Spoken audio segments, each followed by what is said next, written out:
Video for UFC Fight Night Brunson versus Shahbazyan.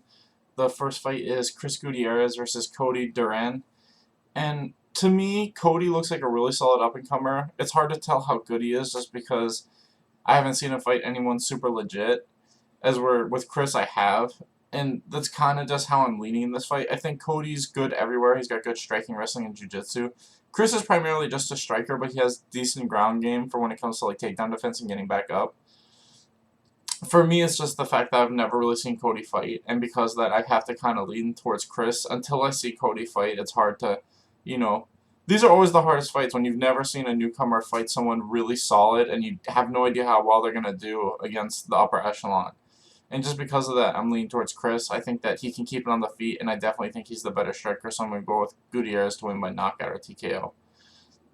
The next fight is Jamal Emmers versus Timur Valerian.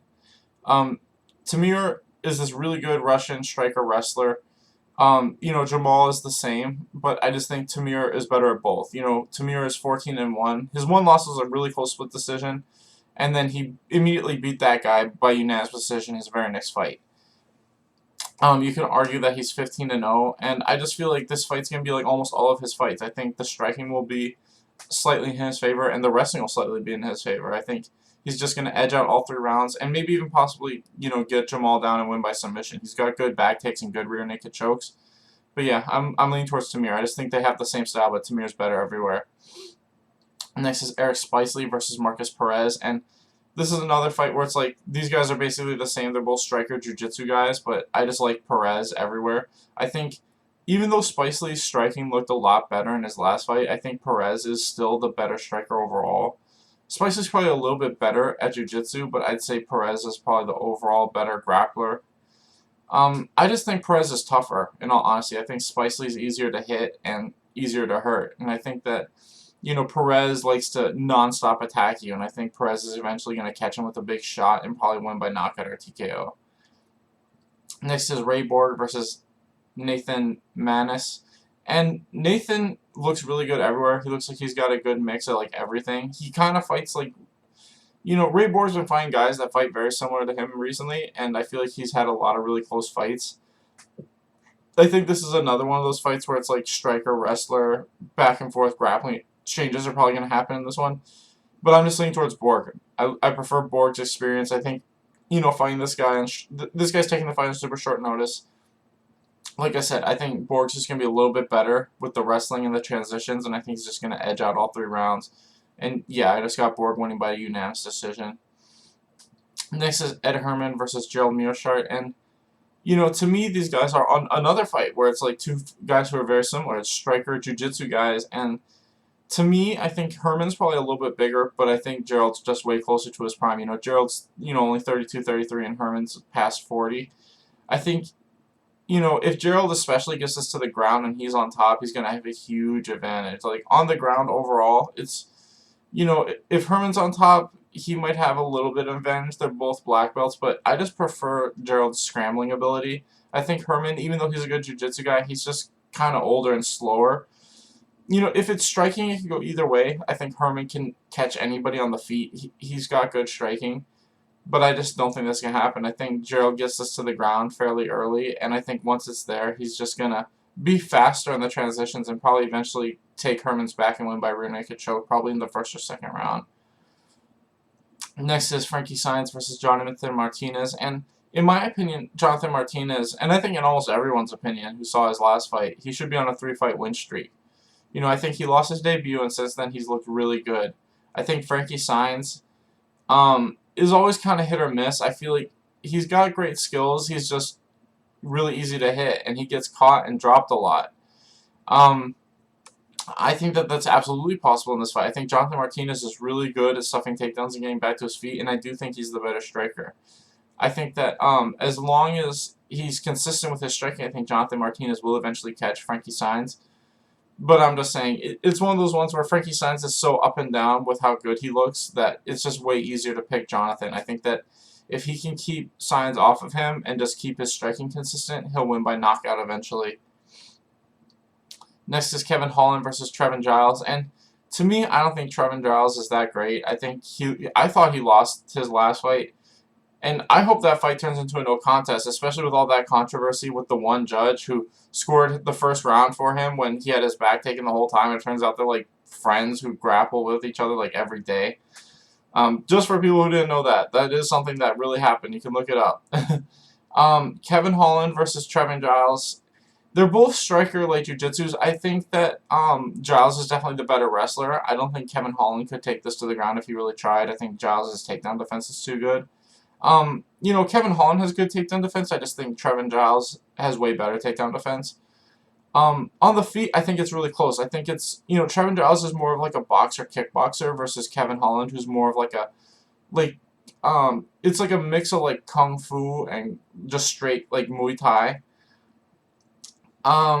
It's really close. I think that, like I said, I think Giles has the better hands, but I think Kevin Holland mixes all of his stuff better. I think that his kicks, knees, and elbows are better.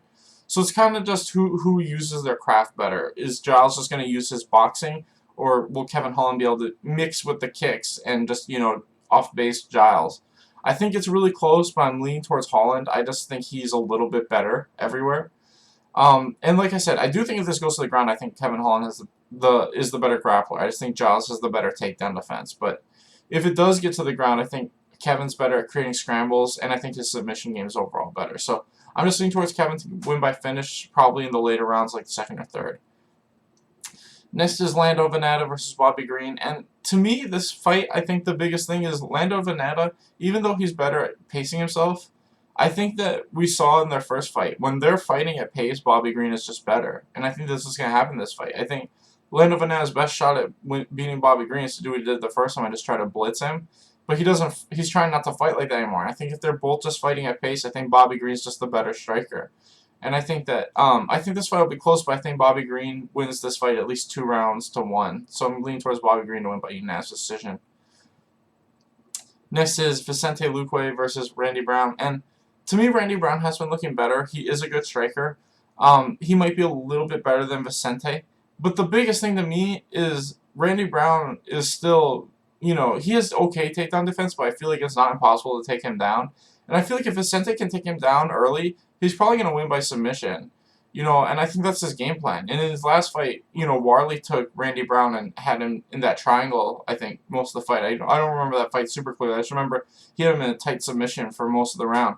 And I feel like Vicente is capable of doing the exact same thing. But I think that if Vicente does it, especially in the very beginning of the round, any choke he dives on, he's probably going to get. His chokes are super nasty, especially super early. And that's just what I see happening. I think they're going to strike a little bit, and I think Vicente's just going to get a takedown early and go for, any type of arm triangle, guillotine, Doris, or rear naked. And I think he's probably going to get it. So I just got Vicente winning by first round submission. Next is Joanne Calderwood versus Jennifer Maia. And to me, I think overall striking is pretty close. I think Joanne is a little bit better. My biggest fear in this fight is I think Jennifer Maia is the better wrestler, and I definitely think that it's possible she could just take Joanne down and hold her down for 2 of the 3 rounds. I wish this was a 5-round fight, because I think the longer this goes, the more it favors Calderwood. Even though she's taking this fight at short notice, I think Calderwood throws better volume and has better conditioning. I just think in a 3-round fight, Jennifer Maia's got the better wrestling, and it's absolutely possible that she could take her down and hold her down for at least 2 of the 3 rounds. It's really tough because, like I said, I think Joanne is getting better with her overall grappling. It's so close, but I think Joanne's going to edge out a really close split decision. It all kind of depends on how fast she can get back up if Jennifer takes her down, and how much she's worked on her takedown defense, because that's going to be the biggest thing in this fight. Jennifer has really underrated wrestling, and she's really good at holding people down when she's on top. If it's on the feet, I'm edging towards Calderwood. I think she throws better volume, and I think their striking is basically even except for that. I think they'll be landing about the same, except Joanne will be landing 3 for every Maia's 2. You know what I mean? So yeah, I'm leaning towards Joanne to win a really close decision. Finally, we have Derek Brunson versus Edmund Shahbazyan, and to me, the biggest thing is I haven't seen Edmund fight anyone who's kind of a grappler. Every single fight he's had has been against a striker, and even when he fought the British guy almost knocked him out like repetitively, and the only reason Edmund won that fight was because he kept taking him down and holding him down and doing nothing. Like, he got hit repeatedly and just couldn't do anything. And my biggest thing is, like, I don't think he can do that to Brunson. And I think Brunson's last 2 fights were against guys like Edmund Shahbazyan, guys who were coming up, who were looking really good. And then we saw they couldn't really deal with Brunson's wrestling. I think Brunson's biggest weakness has always been his conditioning. And I think now that he's pacing himself, and especially since this is a 3-round fight, you know, if it was 5, I'd be way more willing to pick Edmund, because I think in the later rounds we'd be able to see, you know, I don't know how good Edmund's conditioning is either, because the only fight I saw him go the distance was the one where the British guy just kept rocking him repeatedly, and he just kept holding him down against the fence. And like I said, he's not going to do that to Brunson. I think people are really high on Edmund, and I definitely think he can win by knockout. I think he's the better striker, but until I see him go hard with a really good wrestler and go past the first round and really struggle, I'm just not comfortable picking him when I know Brunson, especially in his last 2 fights, we've seen he can keep a solid pace for 3 rounds now. And, you know, if he's mixing in his wrestling, who I haven't seen Shahbazyan fight someone who's a better grappler than him yet, and in this one I think he is, that's what I want to see. So this is a 3-round main event for people that don't know, and I think Derek's going to win at least 2 of the 3 rounds. Like I said, until I see Shahbazyan beat someone like Brunson, I'm not willing to pick him against the better guys yet. So I'm going with Brunson to win by a 29-28 decision. Anyway, thanks for watching, guys. Please like and subscribe.